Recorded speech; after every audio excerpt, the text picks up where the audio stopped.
just wanna say thank you po Lord sa blessings. Happy na birthday ko pa. Happy na birthday ko pa. Akalain mo umabot ako ng 46 years old. Tapos yung matagal kong pinagdadasal na misis ko, binigay mo sa akin si Serena Agassi. Sobrang na-appreciate ko po Lord. Lahat ng blessings nyo sa binigay sa akin, lahat ng pinagdaanan ko, lahat ng pinagdaanan namin ng misis ko.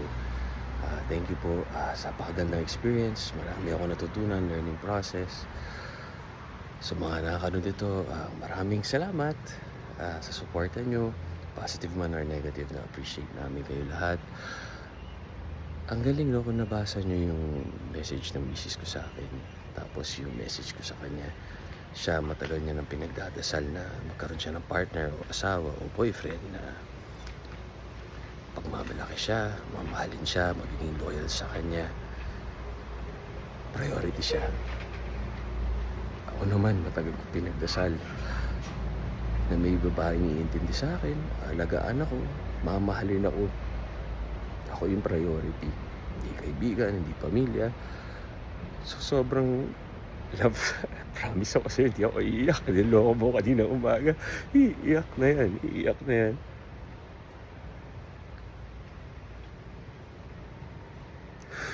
Araw-araw sinasabi ko sa'yo, mahal na mahal kita, love na love kita. Lahat ng hiniling mo, pinigay ko. Trinabaho natin dahil sa'yo. Ang bahay, bagong kotse, bagong buhay. Yung baby, pareho tayo mag-isip yung pinigay ni Lord. Baka ngayon kailangan ba natin magtrabaho? Hindi pa tapos yung construction, nakailang contractors na tayo, engineers. Pang-5 na, hindi pa rin tapos. Diba? Daming stress. Sobrang mahal na mahal na. Ikaw ang best blessing na binigay sa akin ni God. Ikaw ang answered prayer ko. Kasi alam mo naman, galing ako sa hirap. Inahappy ako dahil iba itsura ko. Half Persian, half Iranian, half Filipino. Hindi ako marunong mag-Tagalog dati. Sa Iran, inahappy ako. Dito, inahappy ako. Hindi ko akalain na hindi ako maging commercial model. May itsura ako. Hindi ko akalain sisikat ako makakabili ng kotse, bahay, maka-invest sa mga lupa. Magkakaroon ng asawan tulad mo. Sobrang na-appreciate kita. Mamahalin kita. Pag nawala ka sa buhay ko, o nawala ka sa mundo, pag-isip mo, katabi na tayo. Ayoko na rin dito sa mundo kung wala ka. Ganun kita kamahal. Kasi lahat narating ko na eh. Nag-tour na ako ng mga kagroup ko dati. Peak, teleserye, commercial. So ngayon, masarap. Malalaman natin na mahal natin ang isang tao. Pag masarap, masaya, lahat ng okay, gusto mo kasama siya. Pag wala siya doon, hindi okay. Mas mahal mo yung partner mo kaysa sa sarili mo. Yun ang tunay na pag-ibig. Yun lang. Kasi sa nakakanood dito, umiyak ako. Tears of joy to. Hindi ko akalain nabot ako ng 46. Akala ko 40. Wala na ako sa mundon to. Ayun, nakita nyo naman. May trabaho kami. May blessings ni Lord. Pinipili lang ho namin. Kasi nga maiksi yung buhay. Diba na-aksidente ako. Sinakad ako sa basketball. ACL, MCL, meniscus injury. Tas surgery na nag-complicate. Doon ko nakita yung mga kaibigan, mag-anak, kakilala. Kung sino talaga yung nandun sa tabi ko. At isang tao lang yun. Ikaw, pinakamamahal ko. At ngayon, si Mami Yukit, si Daddy Honey, sobrang na-appreciate ko kayo. Alam niyo naman na nakadalawang tatay ako. Yung una, nagbatay ka agad sa cancer. Yung pangalawa sa kidney. Kaya hindi ako nainom, hindi ako na-yosi. Iba kayo akong walang tatay. So, alis na yung daddy mo. Sobrang appreciate ko. Kaya sa nakakanood dito, always give your best. God will do the rest. Hindi kayo pababayaan. Yun lang. Basta maging mabuting tao kayo. Pag ginawa kayo ng masama, iwas lang kayo. Iwas lang kayo. Huwag niyong pagsabihan ng masasakit. Ipag-pray niyo sila. Hindi kayo pababayaan ni Lord. Wala siya ibibigay na pagsubok na hindi natin kaya. Learning process siya. Antay-antay lang may blessing na darating. Kaya maraming salamat sa inyo lahat. Thank you sa lahat ng bumate. Appreciate ko kayo.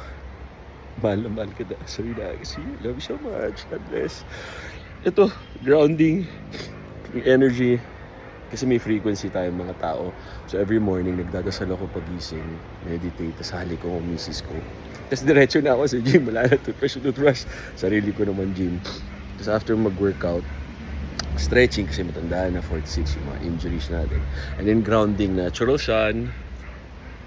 And then paa, siguraduhin nyo malinis. 15 minutes lang. I-trigger niya yung katawan ng vitamin D. Mag-produce.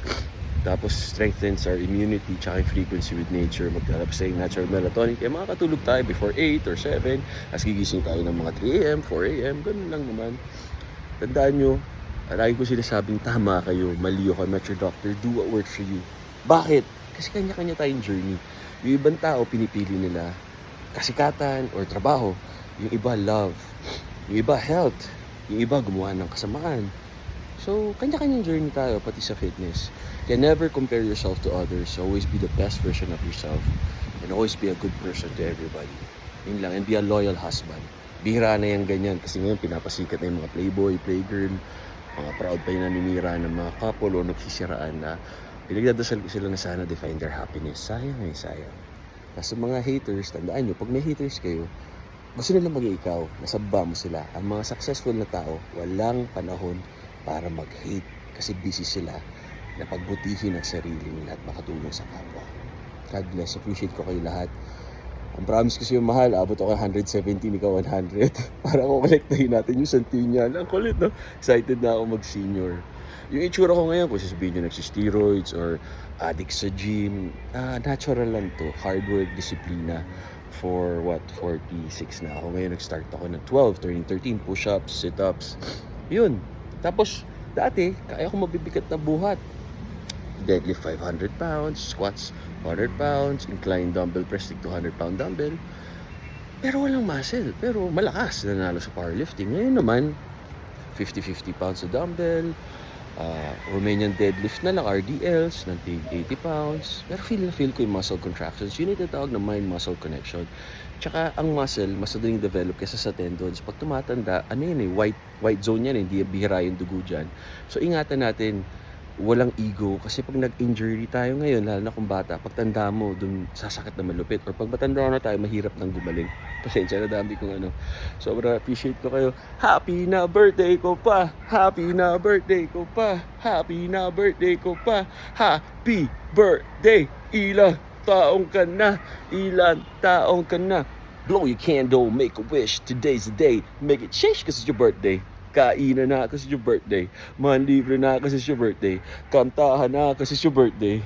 Iyak ka na kasi your birthday. Iiyak na yan. Iiyak na yan. Love na love. Yun lang guys. Thanks. God bless. Always pray.